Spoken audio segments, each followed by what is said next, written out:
Hoy les vamos a presentar lo que es la aorta descendente en su porción torácica y todas sus ramas colaterales, dónde irrigan, dónde nacen y muchas cosas más.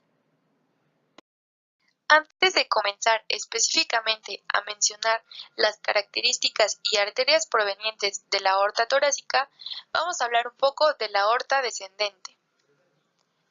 La aorta descendente se proyecta en la pared anterior del tronco siguiendo una franja descendente y algo oblicuo hacia la línea media que se extiende desde el extremo external del segundo cartílago costal izquierdo hasta 2 centímetros por debajo y algo a la izquierda del ombligo. Arterias bronquiales. El número de las ramas bronquiales es variable. Se han observado a veces 2, pero más frecuentemente son 3, 2 de un lado y una del otro. Generalmente nacen en la cara inferior del arco de la aorta y de la parte superior de la aorta torácica. A veces bordean siguiendo un trayecto oblicuo inferior y lateralmente hacia la cara posterior del bronquio principal. En este trayecto, la rama bronquial derecha suele discurrir anterior al esófago. Lo más frecuente es que pasen sobre la cara anterior del bronquio. Estas arterias penetran junto con los bronquios principales en los pulmones donde se ramifican y proporcionan lateralmente al pulmón algunas ramificaciones destinadas a los órganos vecinos y a los nódulos linfáticos. En general existe una sola arteria bronquial derecha, que en el 80% de los casos nace de un tronco común con la tercera arteria intercostal aórtica derecha, en el tronco broncointercostal. La arteria bronquial derecha pasa por detrás del esófago, cruza el borde derecho de este y aborda la cara posterior del bronquio principal derecho, a 1 centímetro de la carina traqueal. Da ramas colaterales de muy pequeño calibre al esófago, al pericardio, a los ganglios linfáticos y además a la pleura parietal. Emite numerosas ramas que se sitúan en la vaina peribronquial y acompañan las diversas divisiones bronquiales hasta la periferia del pulmón, anastomosándose ampliamente entre sí alrededor de cada bronquio. Colateralmente de la arteria perforan las paredes de los bronquios para formar una red de capilares submucosos. Existen dos arterias bronquiales izquierdas. En el 88% de los casos se originan aisladamente de la aorta a nivel de la sexta vértebra torácica y se sitúan detrás del bronquio principal izquierdo. Proporcionan colaterales similares y se expanden de la misma manera que las del lado derecho. En las variaciones conciernen en especial al origen, el número de las arterias bronquiales. Estas variaciones son numerosas, pero en todos los casos el origen de la arteria bronquial derecha se halla en la pared posterior derecha de la aorta y el origen de las arterias bronquiales izquierdas se encuentran en la pared anterior izquierda de la aorta.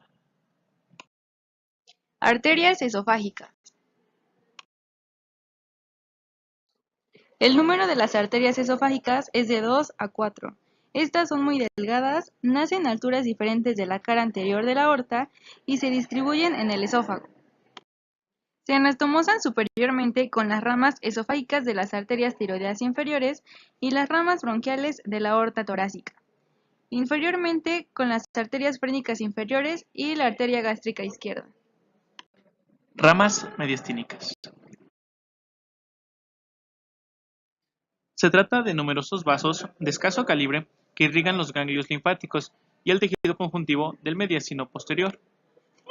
Se da este nombre a unas finas arteriolas que se desprenden de la cara anterior de la aorta y se dirigen a los órganos vecinos que son el pericardio, las pleuras y los nódulos linfáticos. Arterias intercostales posteriores. Las arterias intercostales posteriores son habitualmente 8 o 9 a cada lado, destinadas a los 8 o 9 últimos espacios intercostales, ya que las arterias de los 2 o 3 primeros espacios proceden de la arteria intercostal suprema, rama de la arteria subclavia.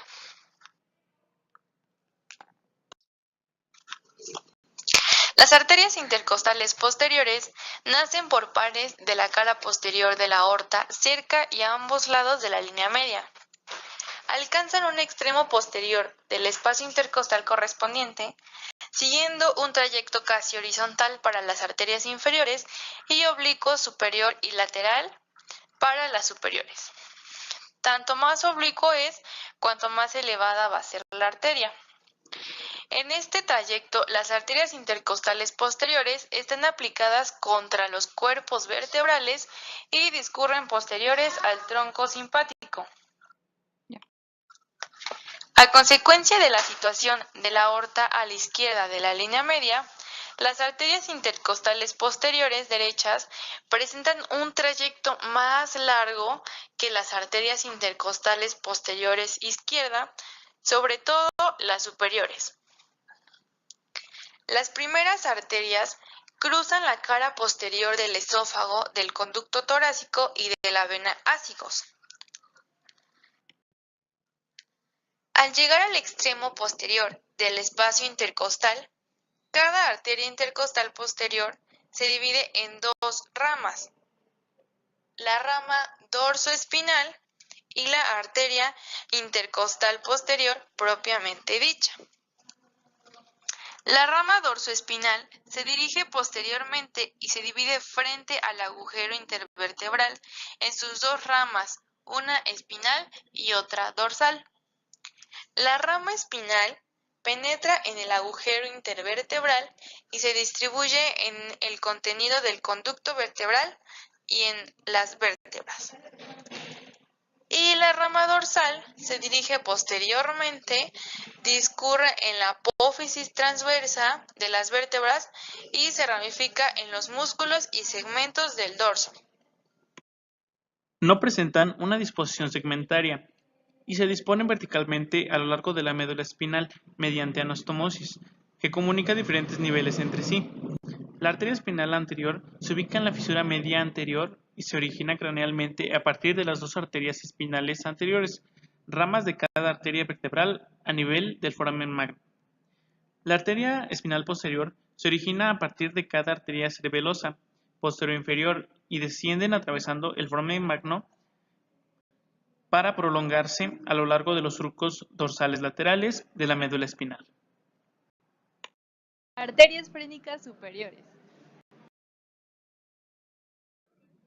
Las arterias frénicas superiores se distribuyen en la región posterior de la cara superior del diafragma, anastomosándose con las arterias musculofrénicas de la arteria torácica interna. La arteritis de Takayasu es una enfermedad inflamatoria y estenosante de las arterias de mediano y gran calibre, que muestra predilección por el callado aórtico y sus ramas, y que se da más frecuentemente en mujeres en edad reproductiva y en asiáticos. El primer caso fue descrito en 1830 por Rokusho Yamamoto en Japón, y la primera presentación científica fue hecha por Mikito Takayasu en 1905. Estos son los criterios diagnósticos de enfermedad de Takayasu. Edad de inicio de síntomas antes de los 40 años. Claudicación de extremidades, especialmente en las extremidades superiores. Disminución del pulso braquial en uno o ambas arterias. Diferencia de la presión arterial sistólica de mayor a 10 milímetros de mercurio entre los brazos. Soplo sobre arteria subclavia o aorta abdominal. Arteriografía anormal. Estenosis o oclusión de la aorta entera, sus ramas primarias o arterias grandes proximales de las extremidades, no secundario a arteriosclerosis o displasia fibromuscular. La enfermedad de Takayasu se puede diagnosticar con dos estudios, los cuales son una angiografía que pueden ver a su izquierda y una angioresonancia que pueden ver a su derecha.